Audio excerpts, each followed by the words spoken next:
You've got some staff working here in the office that you want to tell folks back home about? Right, I'd love to tell you all about Ashley and Russell. Ashley is my legislative assistant, or LA, and she's the first person that you meet or talk to when you come to visit or pick up the phone and call the office. So she has a great, warm, friendly voice. Maybe many of you have already had the pleasure of chatting with Ashley, and I just love her to death. She makes my life and my office work go much more smoothly than it would if I didn't have her. I don't know what I'd do without her. So I hope that you'll come visit us or pick up the phone and get to know her as well. And then I also have Russell Weta on staff. He's my intern, and I'm sharing him as an intern with two other representatives, including Representative Christensen.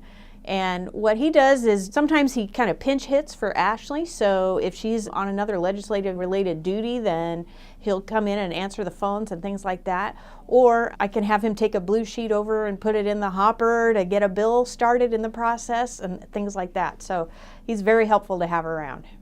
You had a few bills receive public hearings this week. Talk a little bit about those bills and what's happening with them. Yeah, so I'm really excited. We're off to a roaring start this year. 3 bills have already had a hearing, and I'd like to just tell you a little bit about them. So they are number 1630, 1629, and 1215.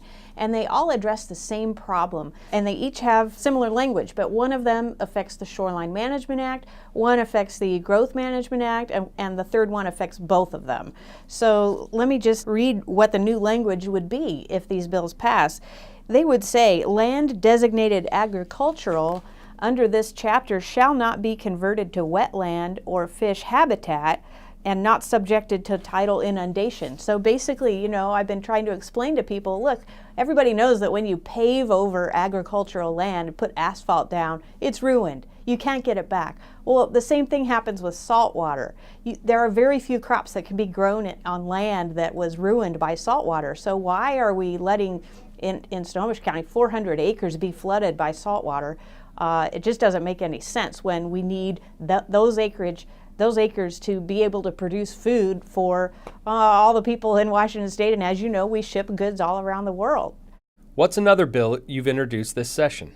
House Bill 1687 is about declaring that life begins at conception. So I think I'm very open on the campaign trail, let everybody know I'm for life, liberty, and property. And if you don't get to be born, your other rights don't amount to much, do they?